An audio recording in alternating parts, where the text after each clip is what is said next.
This is Jean Roux, your show host. It's the middle of winter here in South Africa. It's quite cold today, but our cold is probably nice and warm in Canada. I want to introduce you to Okkert van Skalkwyk. He has joined us in the studio today. Okkert is an employee of MineRP since when, Okkert? About that January this year. Yeah. But Okkert, before I further introduce you, maybe an introduction for him yourself. Who is Okkert? Where does he come from? And why does he have the right to say something about MineRP to SAP integration, the whys and the whats and the hows?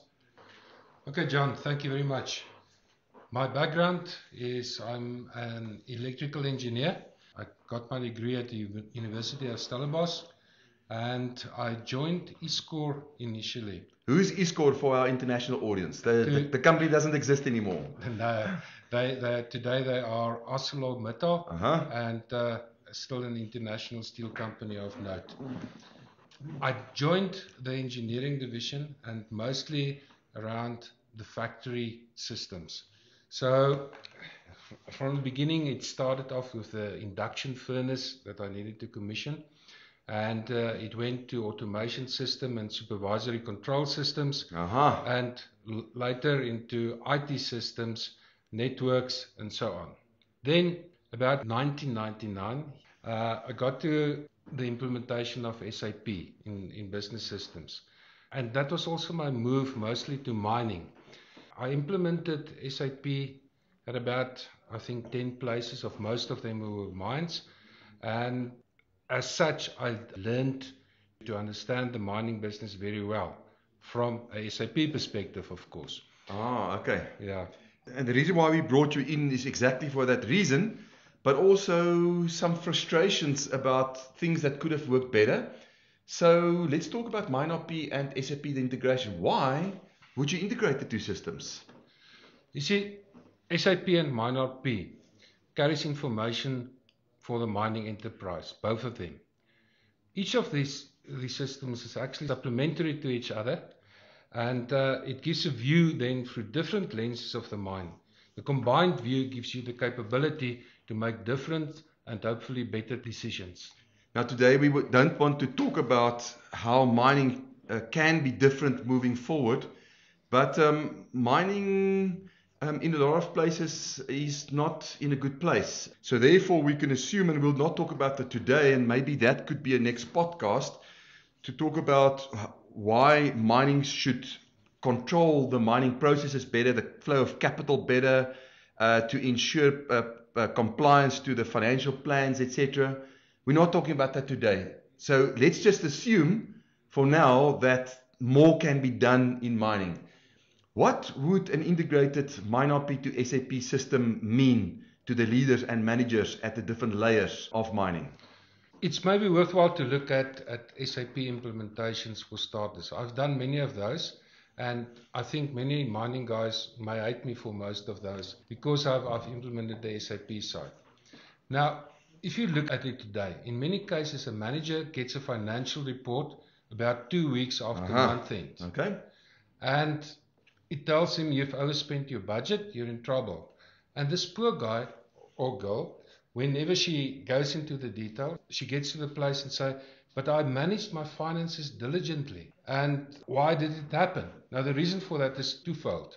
Firstly, your production orders, if you have production orders, are not fine enough. So if your cost is not managed on that sort of granularity level, then you cannot see what happened in my production order and what have been done.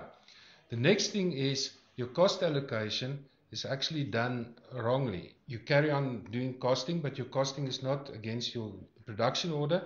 So you can't compare the production unit, the amount of tons or meters or the content of the gold or the metal that you've removed, to the actual cost part. That's what you mean? Yeah, you cannot do that. And you get a lot of extra allocations which couldn't be allocated to the specific production order, and you get this fat blob of cost, and you don't know what to do with it. One of the controllers that we work with in one of the mines here in South Africa calls it the month-end spreading of peanut butter process. Yes, absolutely. So everybody gets the peanut butter and there's no jam left for anybody. So you could correct this by manually breaking this down into multiple small orders. But now the manpower is actually, to do that with the SAP alone, is actually not doing the thing. So you can get your granularity right, but then you need to employ 5 people to actually feed your beast and feed the system, and that wouldn't help. Okay.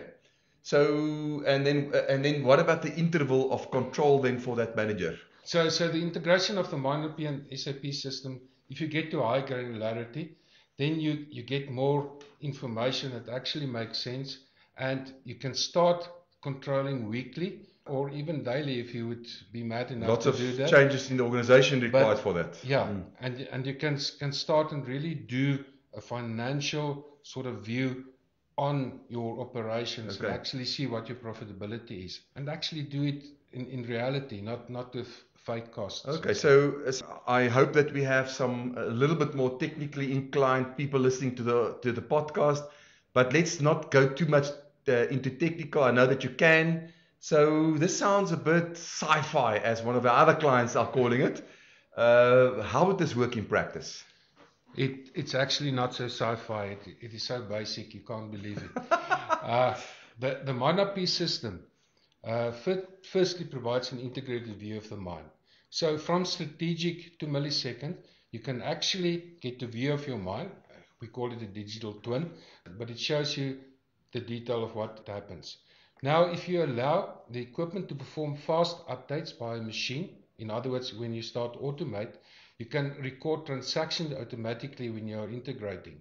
So instead of having a person feeding the beast all the time, the machines can start feeding the beast, and you can and you can just get to a place where you can say, okay, these are good and these are bad information. Get stuff approved because your ERP wants the integrity of the system. It all boils down to granularity. So different mining methods have different granularities depending on the nature of the mine, and you need to assess it. So open cast and underground mining will definitely have different granularity drivers. But as per the design, you typically want to end up with a handful of production orders per week. Okay. So it's something that you can manage. You can see, for this production order, I did a profit or not a profit, and you can actually see what the costs are. If you see this on a weekly basis, you can actually start managing now and make decisions and say, well, we have to mine here, we don't have to mine there, it will be too expensive to do this, or not good enough to do that, and so on. But it's a different set of decisions that you can make with the integrated information. Okay, so for the audience, for those that don't know what a production order is, what is a production order? A production order is a piece of work that you need to perform. Okay, so it's a finite piece of work with a start and end date, with some amounts, some quality of mining to be done. It's a cost and a revenue bucket. It's almost like in a specific place, at a specific quality, where all the costs can be attracted for that mining to that cost bucket. You need to revenue and cost bucket to attract that, and what you try to do is you build it so that you can have a production order per week. So it helps you actually to get to a place where you can manage your costs and your expenses and your production on a weekly basis and make decisions on that. Okay, so just quickly to focus on that, for those at the mines and those that knows SAP, does mines have to implement SAP PP then, production planning? It's yes and no. There's actually 3 ways of doing this. If you really want to go into this detail, the one is you can implement the CO production order. Now, a CO production order is really only a financial SAP version thereof. Object, if you can call it that, and you have a few things around that and a few transactions around that. The second way to go around that is with a SAP PP order or a PP production order, where you use bombs and roots and all of those sort of things to get to it. And you can really go fancy, especially if you have a lot of downstream processing, to implement SAP PPPI orders, which is process industry process orders to implement. So there's different ways and means of killing this cat. To conclude this part of the discussion, contact us if you want to have more detail about this. Don't be frightened off if you think you can't have this if you have not implemented PP, because many mines have not implemented PP. You can also start the journey with CO accounting. Right. So now we've got production information coming from MineRP and all the other systems. You are now offering lots of more data to the mining leader, financial data. So you're telling me that poor shift boss mine captain that already can't consume the data that he has, you're giving him double that amount of data. So how will he drink from this fire hydrant? That's true, John. What we really need to do is we need to try and focus the information that reaches the guy to be the important information that he can make decisions on. Now, it goes into the whole thing about artificial intelligence and all of machine learning, and machine learning, so that you can actually filter the information. But if you only have a human that can do that, pick on the information that will make sense and actually give them this. Don't give them everything because they will just die. So we like to talk about, we need to model the stakeholders and determine their viewpoints and as well as their concerns. But we need to have mining managers at all the layers to be more sensitive towards the financial component.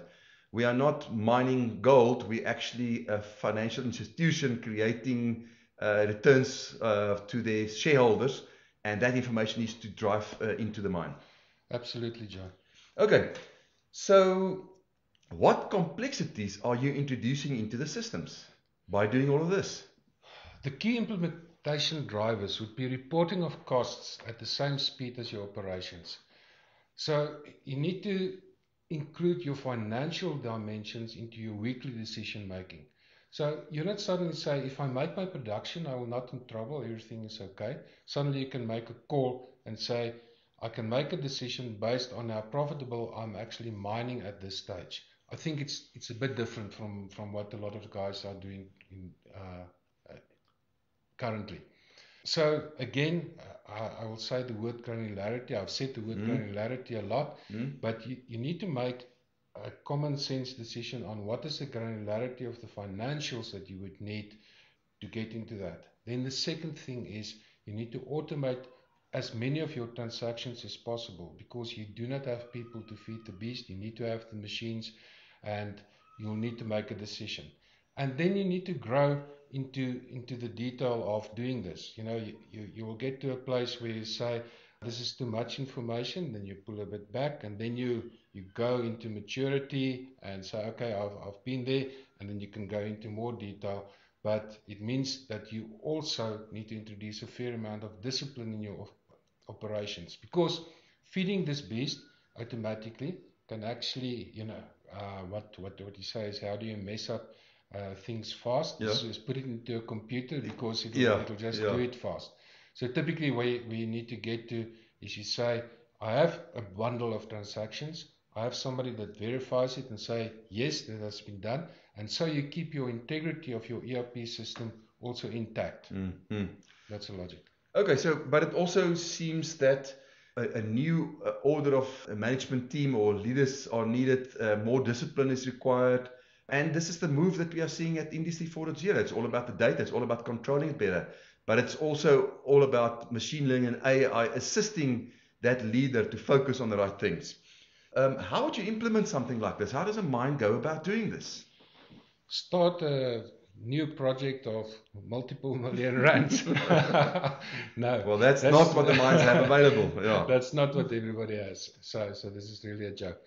The philosophy is to work with your current implementation. Yes. To say, what do you have? You know, do not go for something totally new. Decide what you will have, and you'll have a planning system. You don't necessarily have an IBP or one of those Makulu planning systems that you would get. And then you would like to monitor your compliance against plan. So, and see where you are and what is implemented. Once this is working, you can start migrating to a better plan, and you can update your plan. So really is use your current implementation, start integrating and start collecting the correct information and adapt yourself. Okay, so coming back to your joke, maybe the joke is a bit tongue-in-cheek, because why?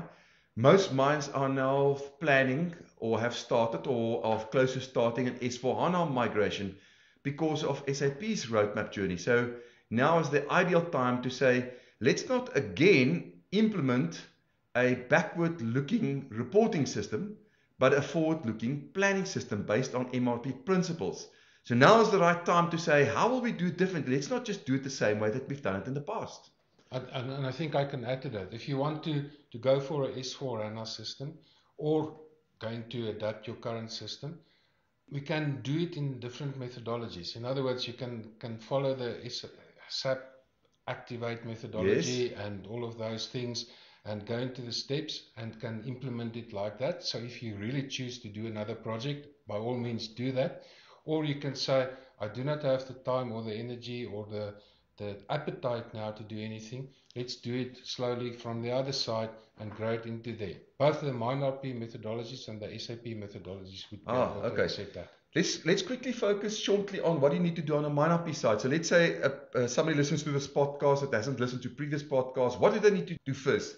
In MindRP, we call a step of the journey Unified Spatial Management. So what is Unified Spatial Management? In short, it is bringing together all your different loose-standing spatial information onto a single canvas. You can listen to an earlier podcast from Schalk Liebenberg on this. Okay. Right, back to the SAP part. So tell us more about how to implement something like this. We've already spoken about how to start, etc. Just some more indicators on that, please. As I said, the first step would be to measure what you have, to see if you can actually, you know what you want. Then you need to allocate your activities to the correct cost buckets. Once you allocate that, automatically everything will fall into the right place, and that will give you good figures. Once you are in control and trust what you're measuring, you would go towards refining your schedule and eventually your whole production plan on the SAP side. This will allow you to make better and more accurate plans, and adding the financial dimension to this. You can make better decisions towards profitability of your mining operations and the impact of that on your plan. Okay. So you can then extend that to long-term planning and growing to this. But what I say is evolutionary, step by step. Okay. Now, there are 3 other positive side effects if you integrate your system further into SAP. And that is the storyline of Industry 4.0. Absolutely, yeah.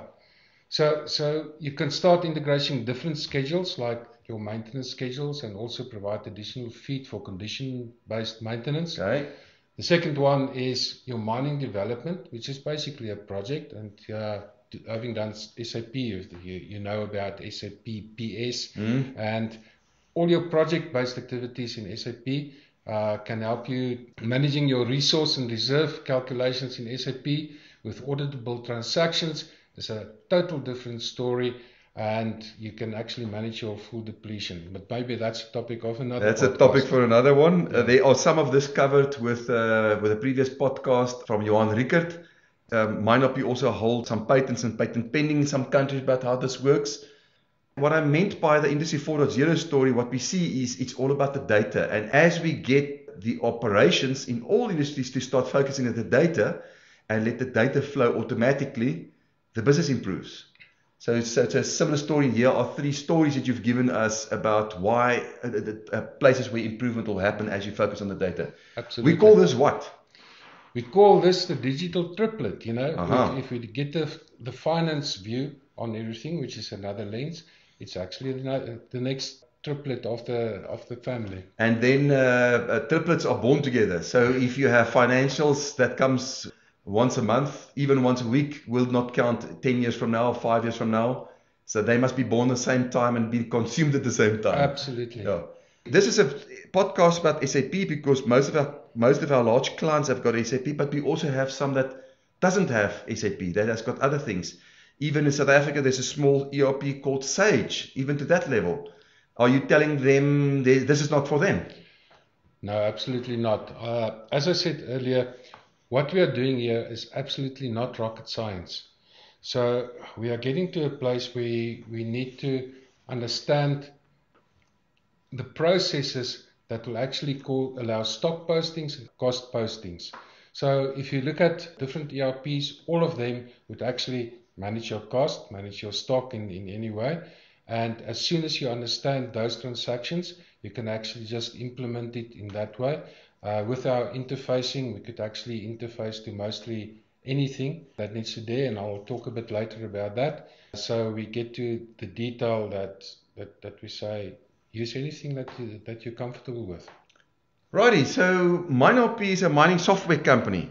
You've joined us for a specific reason. We spoke about that. The question I want to ask, and I'm going to partly answer it myself, and I'm going to hand over to you because you were not here at that stage. Can we trust a mining software company for integration into SAP? Now, to the listeners, we started way back in 2008 talking to SAP. They've been talking to us. Anja Stotkremper was the vice president for mining at that point in time. I wasn't here even. I came here at 2012. At 2013, we started speaking to the vice president, mining and metals. And these people that I'm going to mention now have become friends of MineRP. We speak to them very often. In fact, next week we are joining them for a workshop with a client in the East. Georg Radel, Rudiger Schroeder, from this department. Rudy De Loo is in South Africa. Elke Simon Keller, Simon Carpenter. These are types of names of people in SAP that we still speak to very, very often, which have led us on this path. Also, I need to give special mention to Dimension Data's Brighthouse, a gentleman by the name of Dion de Pree and team, which have worked with us for the last 3-4 years and have colored in the how to do this and what the value is, etc. So that's where these discussions have started. But Okkert, we brought you in to take this work further. What were the instructions we gave you and how are you translating that? I think you've done a tremendous amount of work. I've been slightly involved, I think, in about 2010 with the start of all of this. And the work that I need to do now is to make this commercial, if we can really call it that. Coming from the SAP world, I like to make recipes of things and standards. It probably helps a little bit that you're an engineer as well, right, Mr. Engineer? Yeah, maybe it helps a bit. But getting to standard practice of implementations, we cannot really go and think everything up from scratch. Every time we hit this is actually not too difficult to do, so we can actually implement it. So I'm building a set of guides to actually get to this implementation that we can actually implement it with any team who is a MineRP team. Also with our partners. And with our partners as well. So there's a few things. The one is the first initial, shall I say, assessment part of it, to look at your specific business processes, look at your specific mine, look at your challenges, look at your granularity, all those sort of things, and then putting a project together that would make sense. Secondly, there's a set of processes that you need to implement. We have standardized a lot of them, but they will need to be adapted to your process in the mine. Yeah. Thirdly, what is the standard configuration, both on the MineRP side and on the SAP side? And here it takes to obviously take cognizance of where the client is on the SAP journey. It Absolutely. Matters if they are on S4HANA or if they are still on ECC6, etc. Absolutely. So there's a standard configuration that we need to look at.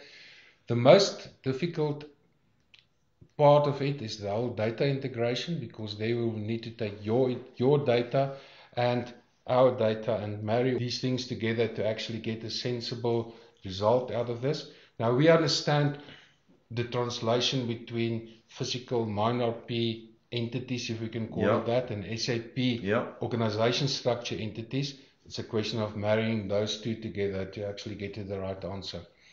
Lastly, not the least, is the technical requirements and methods and the whole interfacing part of it. So you're currently working with our friends at Deloitte in South Africa, which works on behalf of the Deloitte Canadian team for a North American very large client, exactly proving this. Are you using some of these guides? Yes, at this stage we're using some of the guides, and we are adding new stuff to the so it's a learning ground as well. So there's a learning ground as well. Excellent. So clients and the normal thing that I get trained to ask by SAP, if anybody wants to integrate to them, is this swear word. It says, are you certified to integrate into my SAP? What is MineRP's response to this? Okay, MineRP uses a product called Magic. There's different letters, XPS and so on and so forth. But I hope that our CDO, Anton, does not listen to this podcast, because we're not allowed to call it this. We must call it Interop++. So, yeah. So this is a secret, right? Okay. so yes, Interop++ is actually the middle between us and everybody else, between MineRP and everybody else. So it is a very nice piece of software. Back to Magic. Magic is a Nasdaq listed global company. It's managed by a dynamic team, also with a background of 35 years of integration. Wow. Why did we choose them? They make things easier, and I think that's the biggest thing that we are getting to the low code, they call it. Yeah, they call it low code. So we don't want to program anything more than we need to. Drag and drop type stuff. Yeah. It is nice middleware with all the necessary integrity mechanisms, and we can then talk to SAP. Now, the way that we talk to the outside world is through mediation platforms, what we call it, or we call it XMPs. And the different processes from inside MineRP to the outside goes through a XMP with a specific functionality. Okay. Right. So let's steer towards the end. What are the next steps one should take towards an implementation? Shortly. Okay. So if you implemented SAP and you do not see the system as your enemy, but rather as a tool to get more information from your mining system, do the following. Firstly is integrate your mining information on the MineRP system, which we call Unified Spatial Management. Assess the level of granularity and automation that you would need to get to good financial information that will augment your decision-making process, and decide maturity-wise what you need to do. Get a grip on your actuals and make sure that your actuals reflect your true mining information, and improve your planning process to become more accurate as it washes into all other planning domains like your integrated business planning. As I said previously, do it evolutionary. And you can grow into this because your current financial system is probably a blob of information. To the miners at least. To the miners at least. And implementing integration will give you much more detailed and granular view of activities. So it's a first win to just get a grip of your information. But we all know this is not all. There's other things that miners need to do in preparation. What would those types of things be? The first is to understand your SAP implementation and says how it can do more for you. Because it's a useful thing. You know, people hate it because it's been implemented badly sometimes. Mines have paid for it, but they're using it as a backward-looking reporting system. They might as well have used a MIS system. Let's get them to use it as a forward-looking planning system. Then look at your SAP roadmap and see where you are, because SAP is developing all the time. And there's always new things coming out. The slogan lately is Intelligent Enterprise. And there's some real cool stuff in there that will really help mining move forward. Next, look at the people in your enterprise application and make them work for you. In other words, your people need to actually make the system work. So make them buy into the system and drive adoption and a new way of work. Stop the old ways, because your old ways will not be good enough. There was a previous podcast on this. We will record another one again with some practical examples. Right. We started the story off by hearing that you actually came from a steel mill. And I'm sure there you've started hearing about concepts of MRP, etc. Now, lately, several commentators are saying for the last 3, 4, 5 years that mining should start operating like a factory. Do you agree with that statement? Yes, John, but there's always a but. You really need to look positively at it or objectively at it. You're not integrating for the sake of integration. And you're not making it a factory because of the sake of the factory. You actually need to evaluate, look and see what you need to do. your different platforms provide you with a new lens to assess your business and add functionality that you did not have before. Yep. You know, SAP, MRP, all of those sorts of three-letter acronyms actually is a set of tools that's mature at this stage that can be used. It's very much like a Swiss Army knife. You had one of the models with only 3 blades, and suddenly you get the new model which has 70 blades. But it's also heavy to carry. And very heavy to carry on your one hand. But on the other hand, it has a set of tools that you would like to use and want to use and could actually do value. But assess the value first, because a nice tool is not necessarily a good tool. Otherwise, just a heavy tool that, you know, that of which you're only using one blade. Yeah, absolutely. I think the bottom line is manufacturing has a set of proven practices that can be applied in mining that will add value, but don't blindly use it. You know, otherwise it's a sword. Like for instance, raw material, and that raw material that's lying in front of machines costs money, and like applying the machines to the raw material and moving raw material through a system, etc. Yeah, we should talk more about that. Let's steer toward the end. This podcast asks everybody what are they currently reading, and then it's quite interesting to us to get to know you better. What are you reading? At this stage, I'm reading a lot around the Caprivi region of Namibia. I plan to travel there soon. The place has an interesting history, and I've never been there, although I grew up in Namibia. Wow. So I think I look forward to this. And to the international listeners, Namibia is adjacent to South Africa. We also have a few mining clients over there, and we're looking forward to extend our footprint there as well. Okay, thank you very much. Go forth and multiply. Thank you. Bye-bye. Thank you very much, John.